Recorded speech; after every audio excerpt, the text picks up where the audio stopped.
ahora sí, estamos en vivo. Bien. ¿Cómo están, amigos de YouTube? No tenemos streaming en vivo, así que ahora todos los videos estarán transmitiéndose más o menos 2 o 3 horas después de que realmente pasó.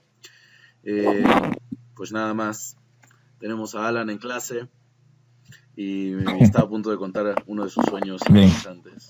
Vas, Alan. estaba soñando que iba a un desierto y para poder ser inmortal. Entonces había alguien que no recuerdo si, bueno, la cuestión es que yo hablaba con alguien, pero no había nadie ahí.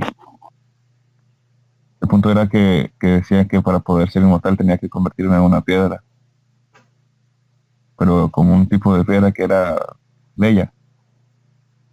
Y luego pasaban así las transformaciones, tenía que pasar por muchas cosas y las pasaba en el sueño.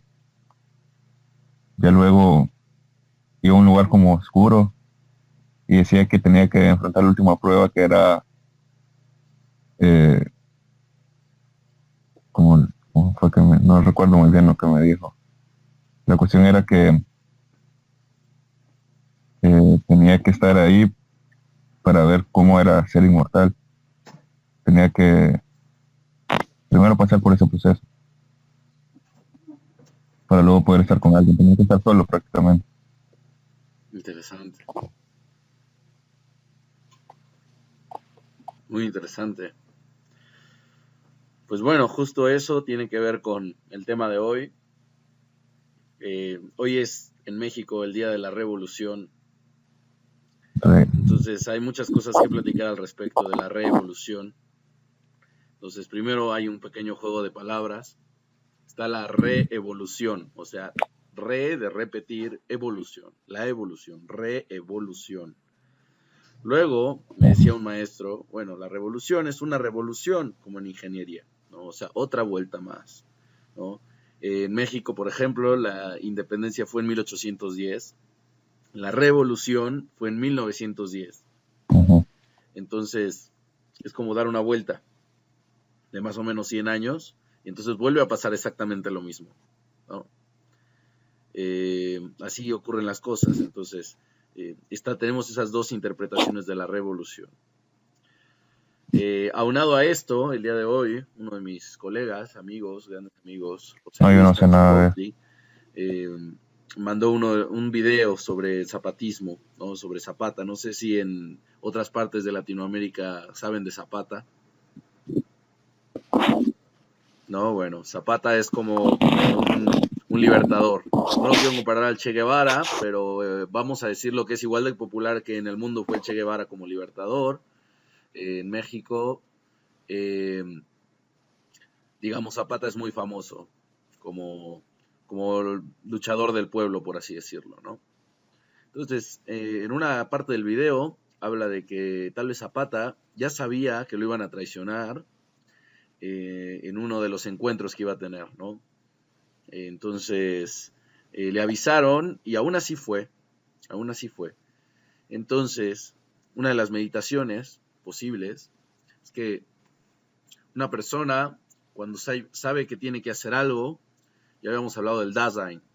El Dasein eh, implica un montón de cosas, pero una de las explicaciones es que la persona ejerce su verdadero libre albedrío. ¿Eso qué quiere decir? Que la persona, digamos, va a tomar o está tomando constantemente decisiones en la vida. Cuando tú cierras una de las triadas, ya hablamos que tenemos una fuerza activa, una fuerza pasiva, ¿sí? Y que estas dos fuerzas están interactuando todo el tiempo. También hay una fuerza neutra que permite que las otras dos estén interactuando, ¿sí? Entonces todo está vibrando. Uno completa una cosa y luego la otra, y todo está vibrante, todo está vibrante. Uno llega y pone de su actividad para que se cierre la triada, y en eso se vuelve un efecto mariposa infinito y el universo cambia. Pero no sé si han visto esta serie, yo siempre la pongo de ejemplo, una serie que se llama como 1000 formas de morir o algo así, que por cosas un poco tontas la gente termina muriendo, ¿no? No sé, que se cae de la escalera y se da justo en el hueso o en la nuca o no sé dónde y termina muriendo. Entonces, es una gran meditación eso.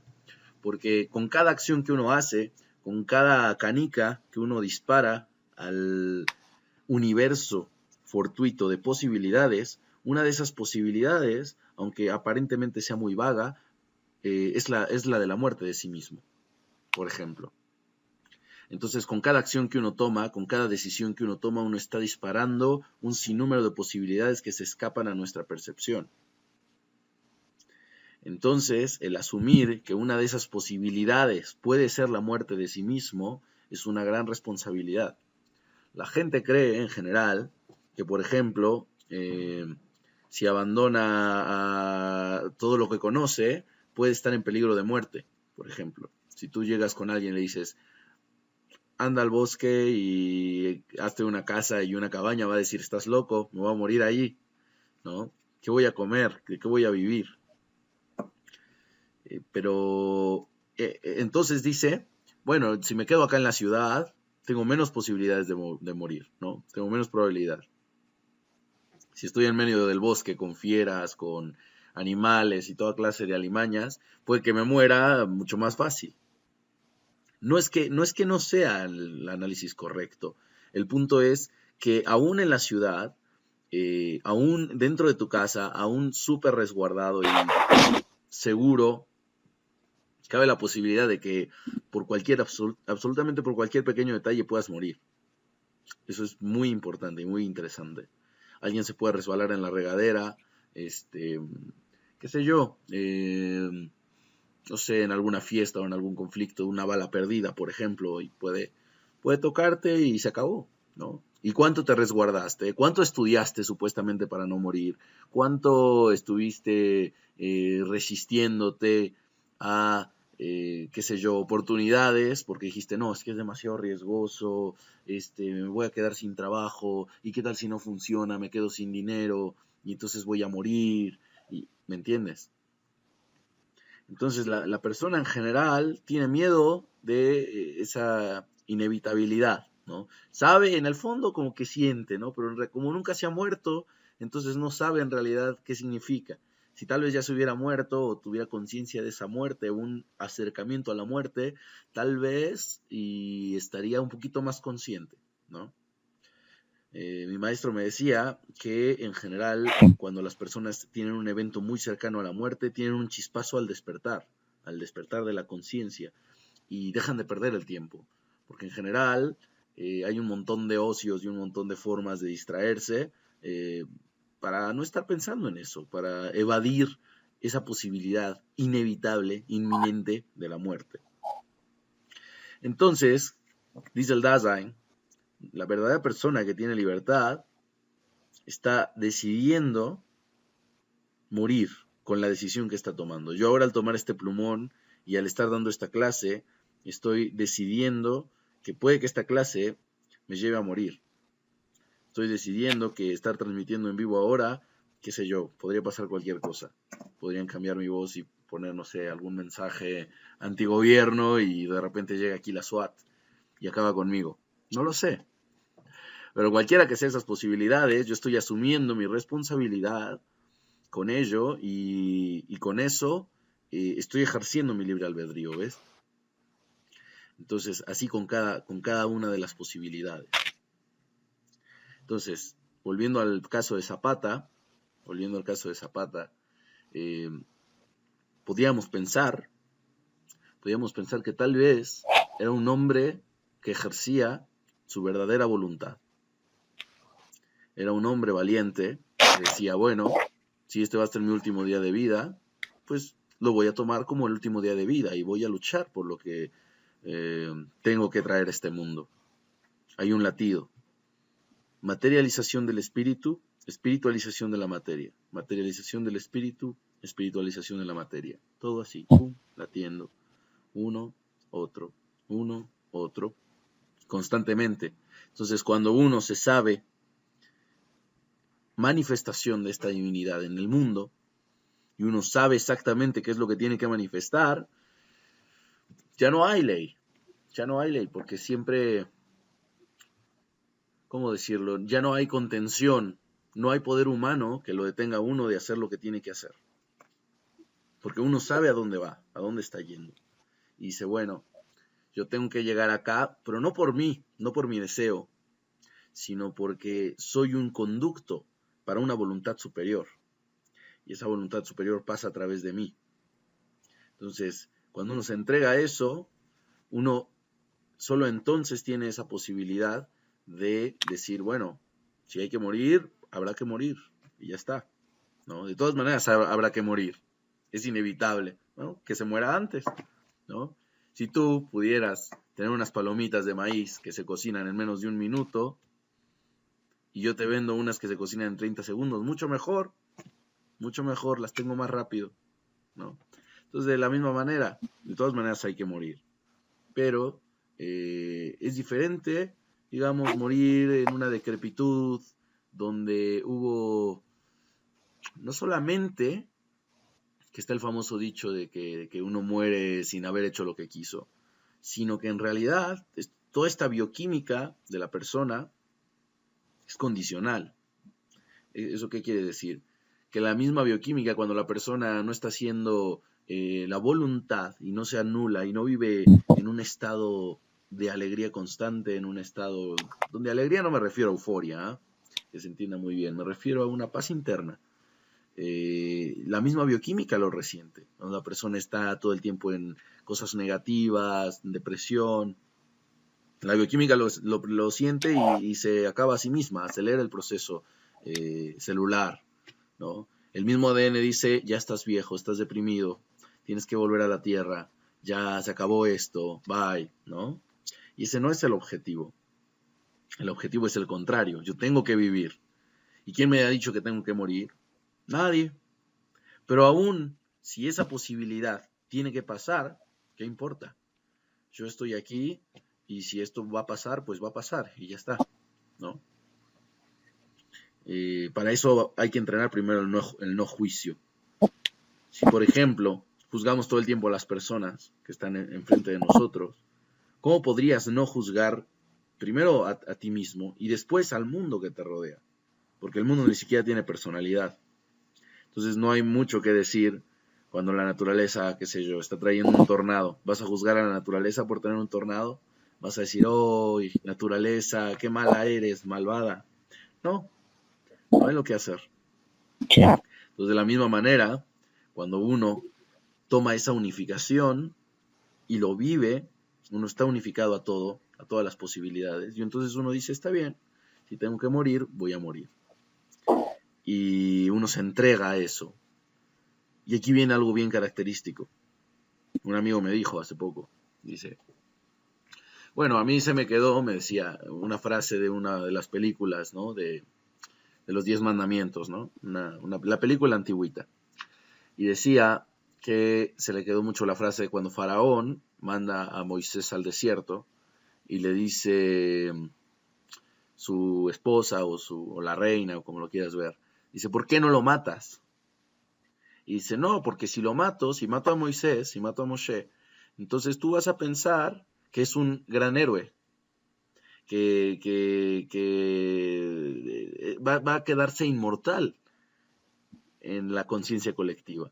Si lo mando al desierto, va a vivir una vida un poco más humillante, va a conseguir esposa ya, va a tener hijos, va a vivir una vida simple, y entonces cuando regrese lo vas a ver, lo vas a rechazar tú misma, ¿no? Entonces me conviene mucho más eso, porque si las cosas mueren, en realidad no mueren, porque son parte de una conciencia. Tú mismo, Alan, y yo también, todas las personas, no solo son este cuerpo, sino que a través de su influencia están permeando constantemente otras, vamos a llamarle como si fueran computadores, están transmitiendo información constantemente a varios servidores, a varias bases de datos, a varios almacenadores de conciencias colectivas, ¿ok? Entonces tú, por el hecho de existir, por el hecho de pasar enfrente de la tienda, enfrente de la puerta de tu vecino, ya existes y cambias la conciencia de tu vecino, aunque sea en un bit chiquitito, ya cambiaste el mundo. Ese patrón de bits que vas dejando en el mundo son como huellas. esas huellas permanecen. Y después de esas huellas se va tomando otras personas. Nadie sabe de dónde vino, pero dice, bueno, esta idea me hace sentido, qué sé yo. Alguna de tus ideas que tal vez conduzcan tu vida. Voy a dar un ejemplo, no sé, solo como una analogía. Imaginemos que tú le pones chocolate líquido a las frutas. Entonces, esa idea de ponerle chocolate líquido a las frutas se transmite a través de las generaciones, de tu familia, a tus hijos tal vez, pero también se transmite a tus compañeros de escuela, porque siempre veían que le ponías chocolate. Entonces, también ellos les pusieron chocolate. Hasta que llega un momento que nadie sabe quién fue el primero que puso chocolate, pero finalmente tú sabes que fuiste el primero. Pasas de este mundo, te fuiste, pero queda una conciencia. Queda una conciencia, una huella, una estructura en lo que se llama los archivos akáshicos. Entonces, esos archivos akáshicos no es más que lo que plasma el espíritu a través de la colectividad y que queda ahí plasmado, queda ahí almacenado. Es como una internet. Entonces, aunque esos datos ya no estén allí, digamos, siendo alimentados por ti, de hecho no necesitan ni siquiera alimentarse de ti, porque ya como si fuera tienen vida propia, se autotransmiten los unos a los otros. Es como el ADN.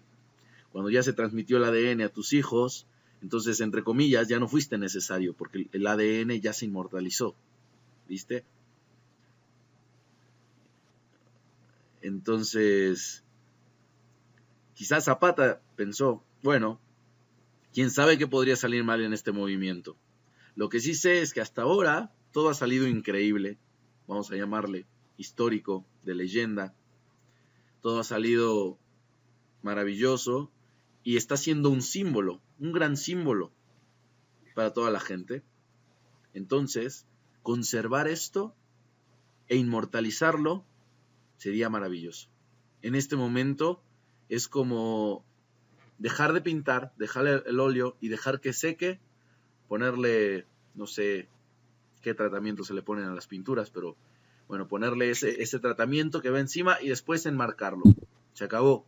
Ya no va a haber más, pero eso mismo permite que se trascienda. Porque quizás si pasaba el tiempo, ¿qué te va a decir la octava? La octava iba a cambiar ¿Cómo las sabemos cosas. cuándo hay que guardarla? O La octava cuando iba a sabemos cambiar las cuándo cosas. hay que acabar las cosas, Acá, por ejemplo, hay hay que un tipo, terminarlo. se llama Andrés Manuel López Obrador, que en su momento movió básicamente a todo el país. Todo el mundo quería que Andrés Manuel fuera presidente. El problema está en cuando la octava va cambiando. Entonces, la persona se lanza a la presidencia. Le robaron la presidencia, la verdad. Ya, se la robaron una vez. Se volvió en las siguientes elecciones a intentar volverse a poner de presidente. Lo siguió, todavía fue una gran competencia, lo siguió la gente. Pero ahora, la tercera vez, ya la octava está básicamente al otro lado. Hay mucha gente que no lo apoya, hay mucha gente que ya dice, no, es que mira las cosas que hizo torcidas. Y mira que tiene una casa increíble en Guadalajara, de dónde sacó todo ese dinero, etcétera, ¿ves? Entonces, lo importante acá es que la octava todo el tiempo está Sí, moviendo. lo escucho. Entonces, si tú aceptas terminar, Tiene que aceptas hacer una fulminar, cosa de... exterminar y plasmar una huella en la conciencia colectiva, entonces se vuelve inmortal. Se vuelve inmortal hacia esa dirección. ¿Y qué hubiera pasado si Andrés Manuel, este chico que, bueno, no chico, un don, todo un don, que se postuló a la presidencia, hubiera renunciado al siguiente año? ¿Qué crees que hubiera pasado? Exacto, hubieran surgido nuevos Andrés Manueles, porque es como algo fértil. Pero como se esperó ahora a que la octava trascendiera, si ahorita se va, justamente va a quedar todo ese, vaya, camino con tropiezos, con topes, con ciertas cosas que a la gente como que no le gustaron, y entonces ya no va a haber otros Andrés Manuel. Es más, si surge alguna figura parecida, lo van a comparar con él y van a decir, ya sabemos a dónde nos va a llevar esto. Esa es la importancia de saber cuándo terminar las cosas. Y a veces es mucho más valioso, porque cuando terminas las cosas en el momento justo, entonces permites que el recuerdo, que la estructura se conserve en el archivo akáshico intacta. ¿Sí?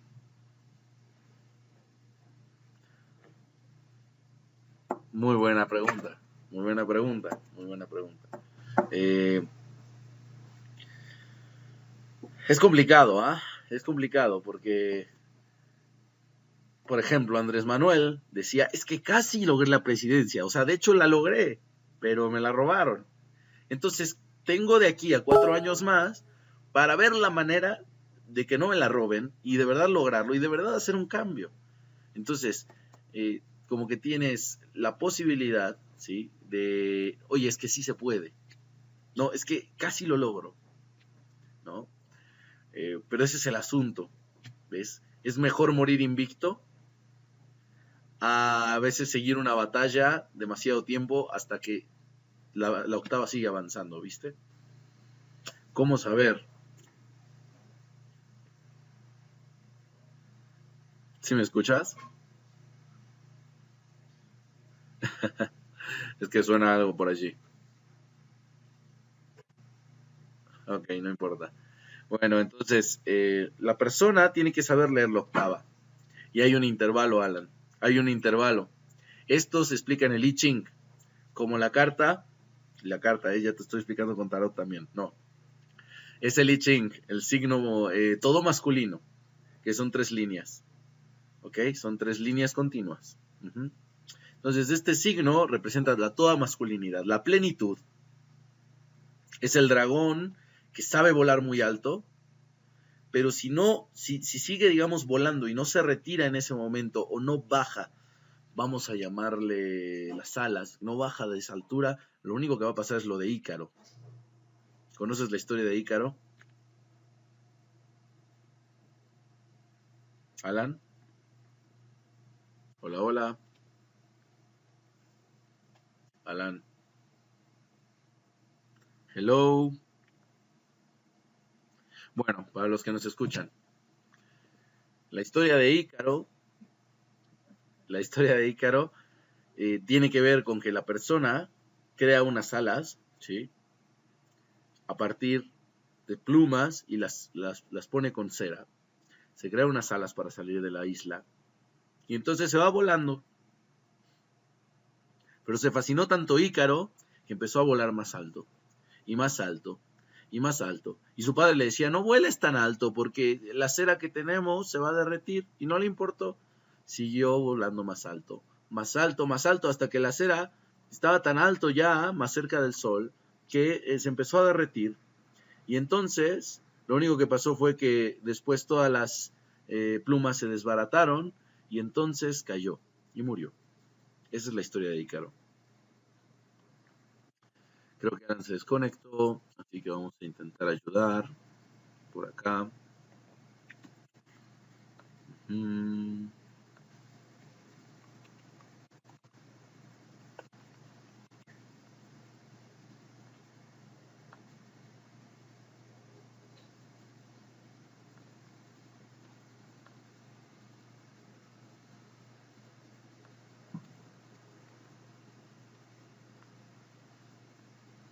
Bueno, entonces vamos a seguir. Si quieres me puedes escribir por WhatsApp y así veo aquí en vivo lo que estás escribiendo, porque creo que acá no aparece. O hay un chat aquí mismo en el Hangout para que se pueda ver.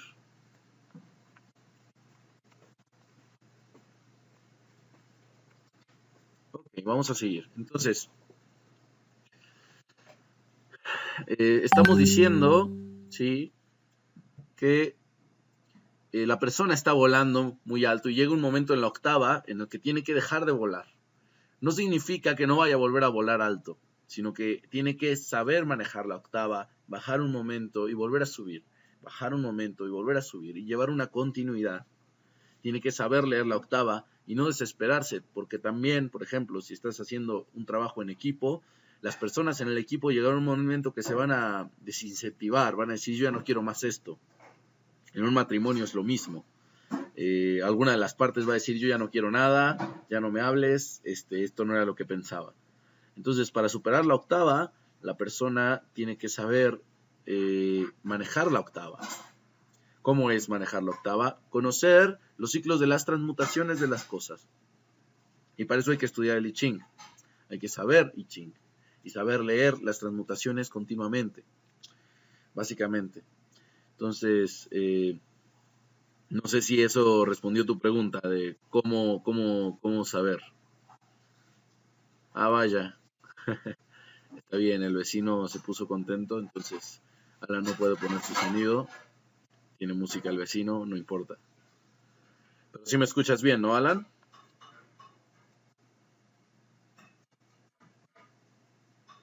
Bueno, está muy bien.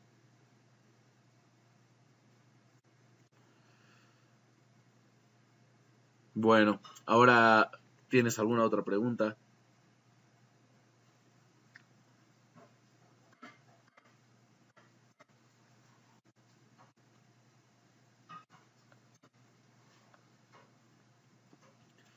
Ok, entonces, parte, gran parte de el pensamiento oriental más puro, más desarrollado, se plasma en el Tao Te Ching. En el Tao Te Ching, escrito por Lao Tzu, donde viene una gran sabiduría sobre la evolución de las cosas.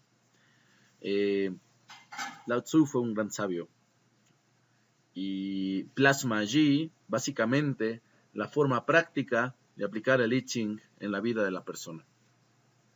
No solamente para la vida de uno mismo, sino para la política principalmente.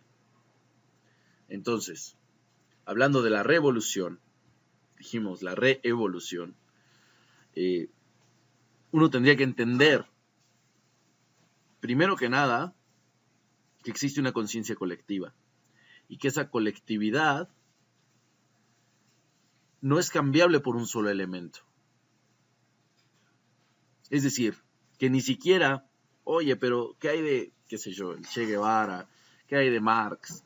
¿Qué hay de, no sé, quien quiera decir Gandhi? ¿Qué hay de esos personajes? Yo te voy a decir que no es que hayan sido ellos quienes cambiaron la colectividad, sino que la colectividad va formando, voy a llamarle cúmulos, va formando burbujas en los cuales van preparando, ¿sí?, esa burbuja para que llegue, vamos a llamarle el elegido. Pero ese elegido se forma a partir de esa burbuja. Es decir, que la misma colectividad atrae a la burbuja, atrae, vamos a llamarle al esperma, al elegido, pero lo crea. En la película de Matrix había habido muchos elegidos en varias fases de la Matrix. La leyenda o la estructura del elegido era necesaria para conservar la Matrix una generación más. De tal manera que el elegido, la estructura mesiánica, vamos a llamarle, es necesaria para conservar la misma supervivencia, la misma estructura cíclica de la octava. Así que es parte de ello. Entonces se crea una burbuja y luego a partir de esa burbuja entonces llega el elegido y se coloca allí y entonces todo el mundo dice, es que él cambió todo. No es que él haya cambiado todo, es que la misma colectividad preparó lugar y entonces la persona, a través de anularse a esa voluntad superior, cobra personalidad, ¿no? Es lo que en el hinduismo se habla de 3 manifestaciones de la divinidad. Una se llama Paramatma, ¿sí? Otra se llama Bhagavan y otra es Sri Krishna, ¿no? Así le hablan, al menos en la conciencia de Krishna, el movimiento de conciencia de Krishna. Bueno, el punto es que uno lo dice claro, Prabhupada, lo dice, la personalidad de Dios, y habla de el Dios inmanente y el Dios trascendente. Entonces el Dios inmanente está en cada persona, digamos como se habla allí más pequeña que un átomo y está en todas las cosas, ¿no? Y que desde allí dirige todo. Después está el Dios trascendente, ¿sí?, que es como una manifestación impersonal completamente, ¿no? Mientras la parte inmanente es personalizada, vamos a llamarle, a cada átomo le dice cómo se tiene que mover. Hay una voluntad, hay una luz que es simple, una trascendencia de la divinidad que, como si fuera, para que lo entendamos, no le importa nada, sino simplemente está allí, ¿no? Envolviendo todo. Así más o menos se entiende Bhagavan, ¿sí? Es como que la esencia primigenia, y lo es todo. Y después tenemos por último, ahorita voy a contestar las preguntas de Alan, y después tenemos la personalidad de Dios, hablan. Entonces la personalidad de Dios, según el hinduismo, es que literal baja un avatar entre los hombres y es la personalidad de Dios mismo. O sea, es Dios mismo que baja entre la gente y empieza a hablar con todos. Algo muy parecido a lo que el cristianismo habla, ¿no? Entonces, en ese sentido, pues en la India ha habido un montón de personalidades de Dios, ¿no? Entonces baja una persona, un gran sabio, y dice, no, es que Él es Dios mismo, ¿no?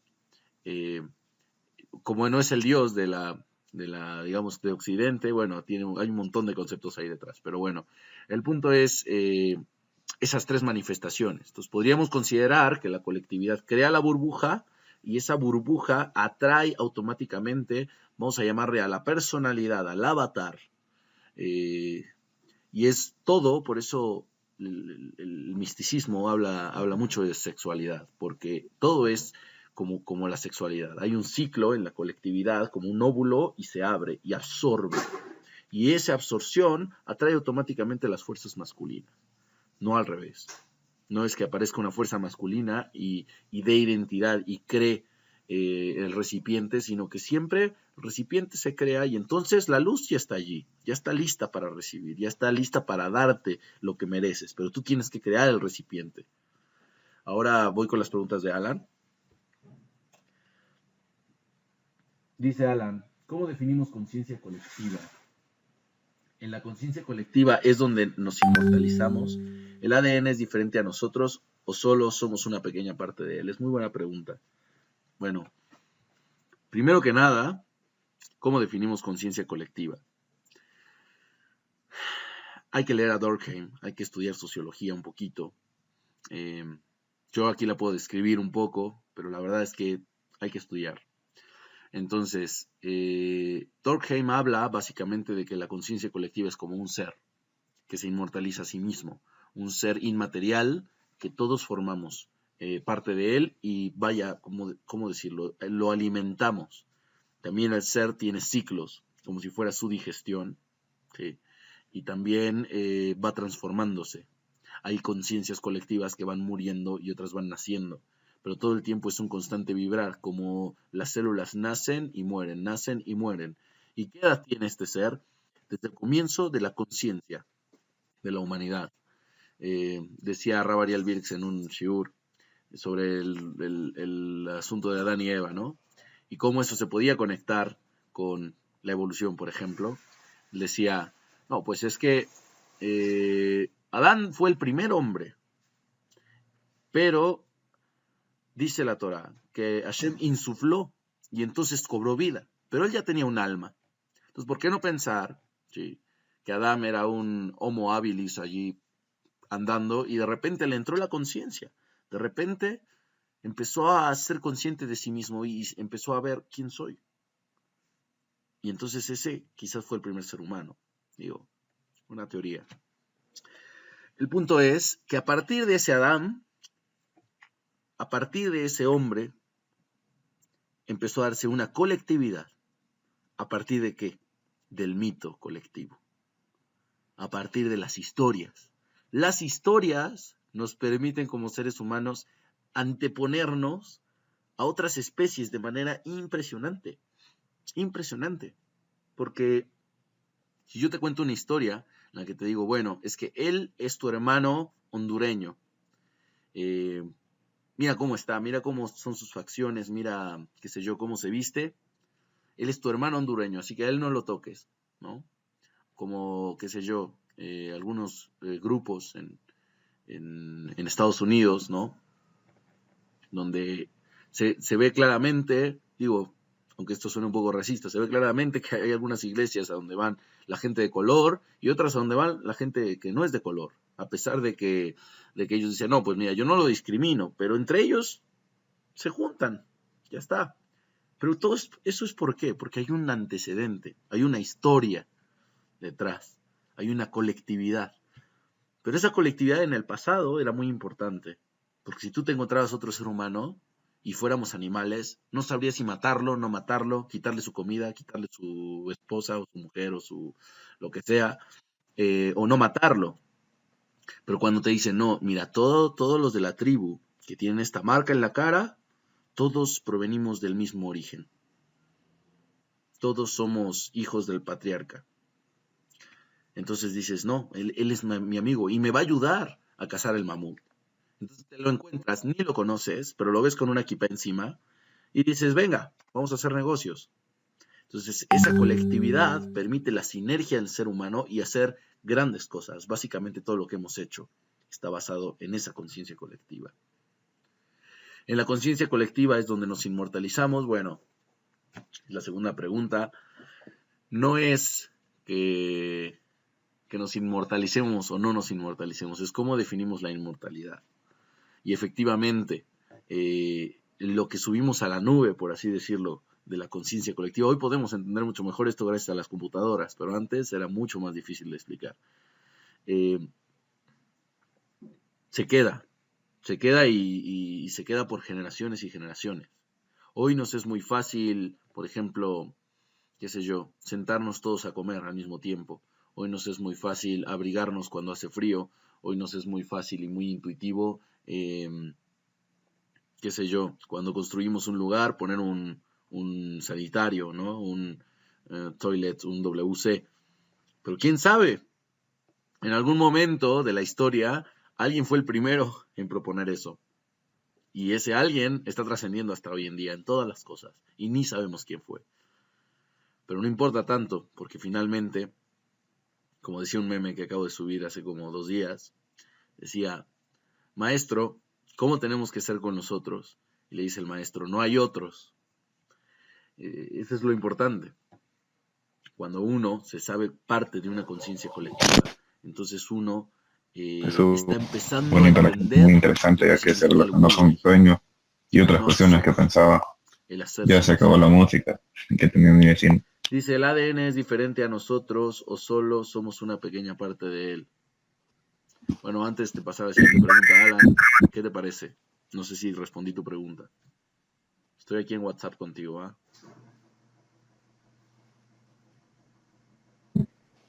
Sí, sí, Voy a intentar ya. ponerte en el audio.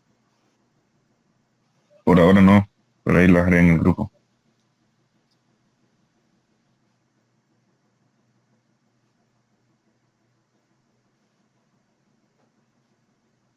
Está bien. Está grabando el audio. Tengo.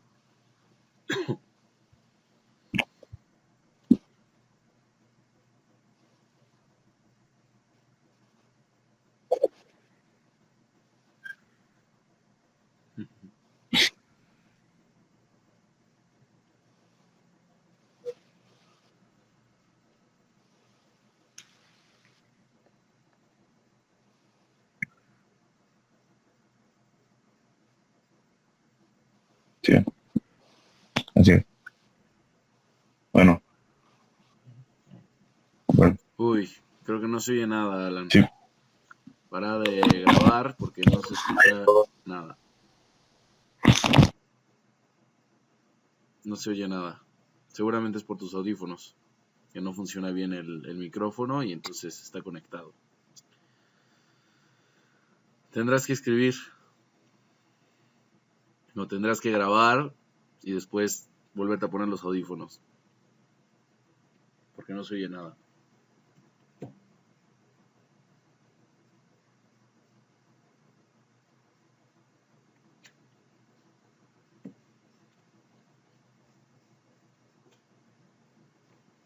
Vamos a ver si este segundo se escucha.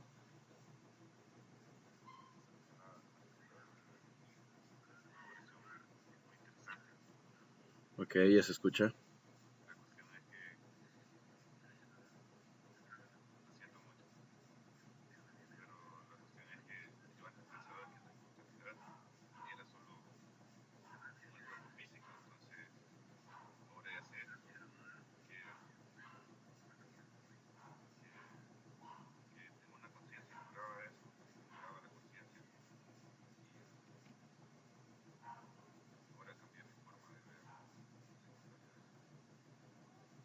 Bueno, me comenta Alan, dice, bueno, es que yo antes pensaba que la inmortalidad abarcaba solo el cuerpo físico.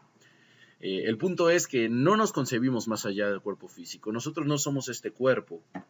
Tan fácil es de demostrar como que tú, quien me estás escuchando, ya reencarnaste varias veces en esta vida. ¿Qué quiere decir reencarnar? Bueno, que fuiste un bebé, tenías ciertas células de la piel. Mira mi piel, esta, ¿sí? Se ve, pues ya piel, no de un bebé, digo, no está tan suave. Se ve un poquito más, qué sé yo, corriosa, un poquito más dura, ¿no? Evidentemente no es la de un bebé. Mis huesos no son los de un bebé. Entonces las cosas han cambiado. Básicamente todas mis células del cuerpo se han regenerado completamente. Así que yo ya he reencarnado varias veces. Yo no soy este cuerpo. Sin embargo, hay una conciencia que pareciera permanecer. Lo importante es definirse fuera del cuerpo. Cuando uno realmente se vive fuera del cuerpo, en esta vida, entonces se da cuenta que este cuerpo pertenece a esta vida, en el sentido de esta vida, este mundo. Es decir, que este cuerpo tiene una función en este mundo biológica, tiene una función en este mundo colectiva, tiene una función en este mundo, vamos a llamarle natural. Y eso tiene que entrar en sinergia con un propósito trascendente.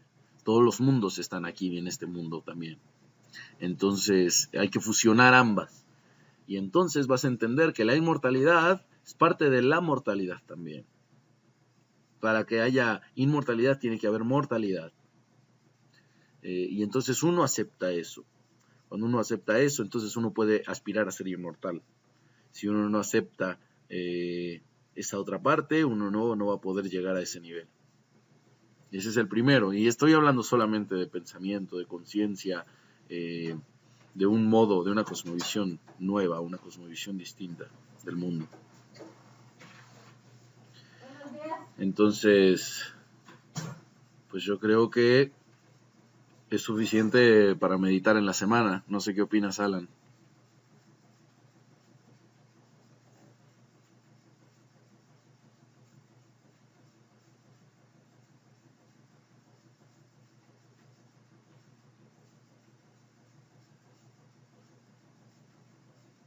Está escribiendo.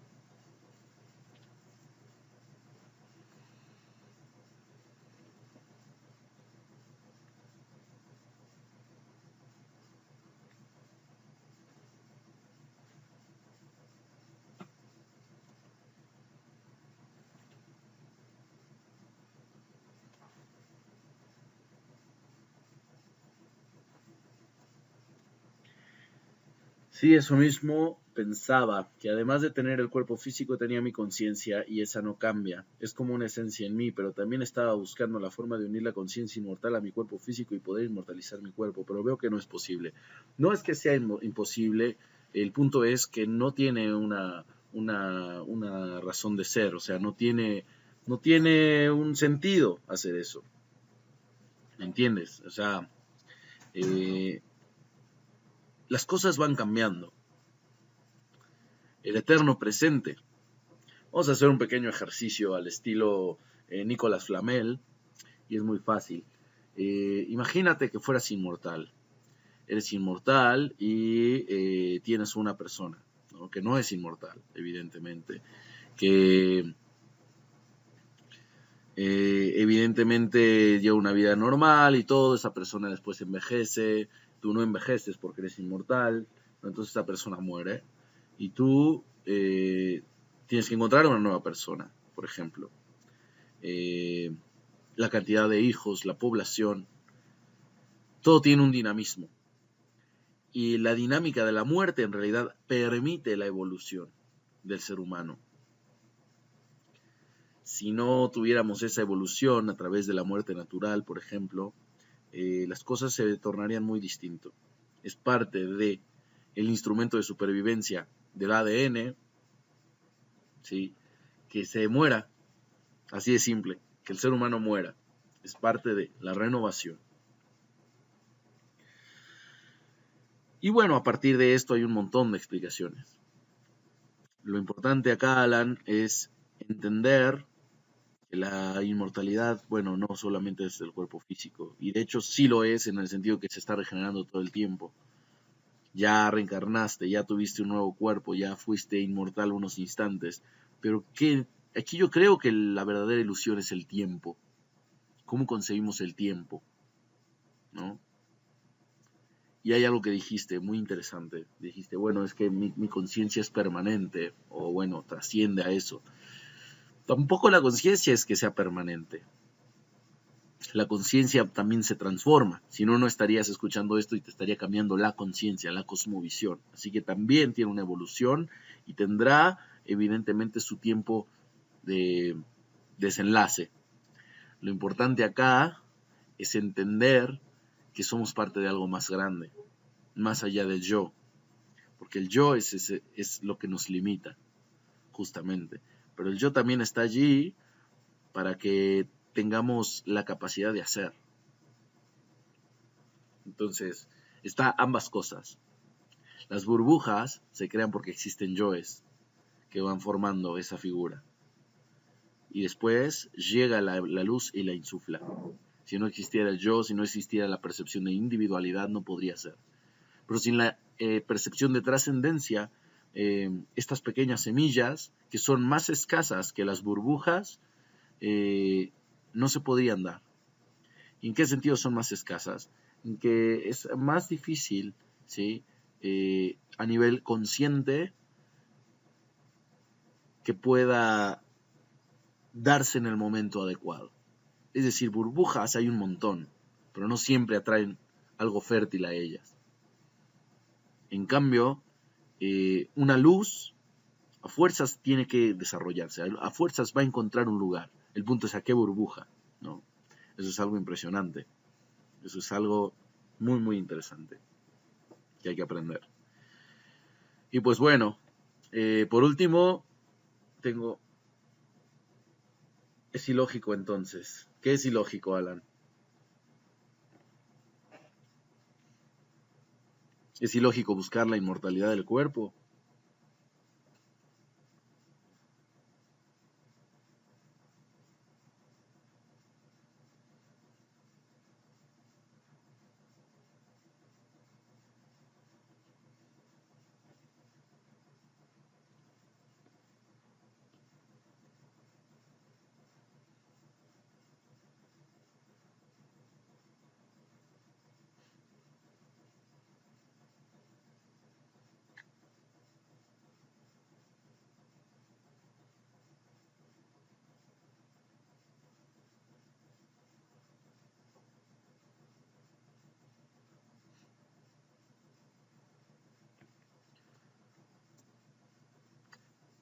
Vamos, Alan, necesitamos tus dedos rápidos. Sí, es ilógico buscar la inmortalidad del cuerpo, ya entiendo. Todo cambia, hasta la conciencia. Una amiga me dice que he cambiado, que antes era alguien que valía la pena no olvidar. De seguro es porque ya no le hablo mucho. Como dice Wittgenstein, quizá la eternidad sea el presente. Exactamente.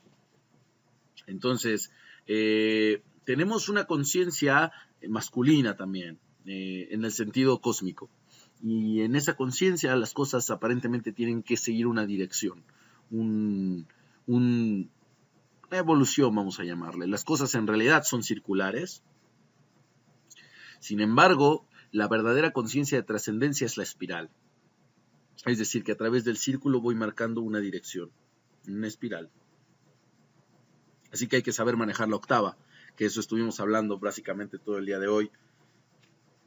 Entender cuándo, ok, me está yendo muy bien, estoy siendo muy exitoso, pero llegará un momento en el que yo me tengo que retirar. Y eso no ha sido solamente, muchas personas de la música, por ejemplo, se han retirado en su momento. A diferencia de, no sé, qué sé yo, Madonna, ¿no? Que ok, sí ha tenido éxitos y todo lo que tú quieras, pero no se ha retirado, entonces no permite inmortalizarse entre la gente. Juan Gabriel, por ejemplo, ahora que recién se va, quién sabe si en realidad murió, no lo sé, yo a mí no me consta, pero si fuese así, se inmortalizó en la gente de México y en el mundo. Hasta Obama habló de él, creo. Entonces, hay que entender cómo manejar la octava y cuál es la intención. hay que ser conscientes de lo que estamos plasmando en la conciencia colectiva, porque si no trascendemos al yo, entonces no vamos a poder pasar de un nivel de conciencia egoísta, infantil, a un nivel de conciencia colectiva adulto. Eso también pasará, así da cuenta que se acabará. Por supuesto, o sea, esa frase está muy bien. También el asunto es, ok, las cosas van pasando, pero ¿y luego qué?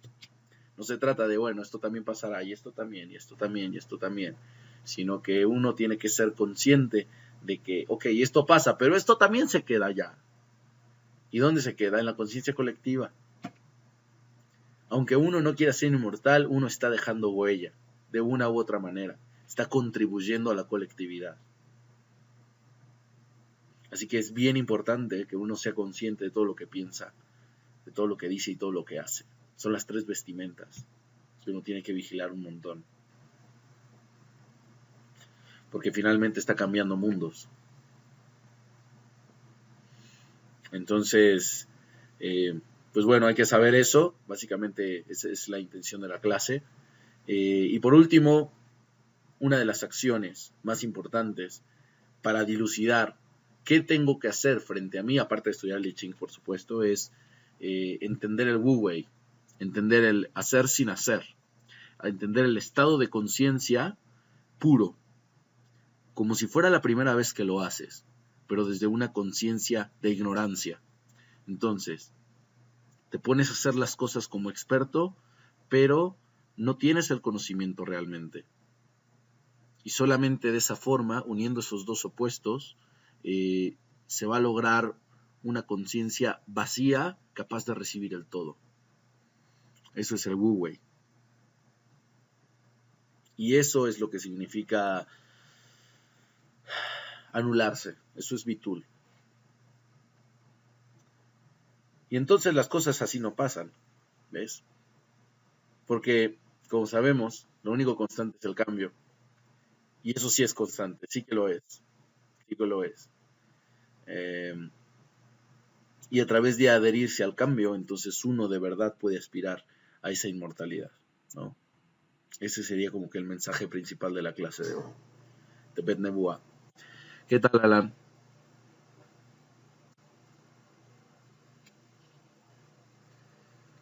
O sea,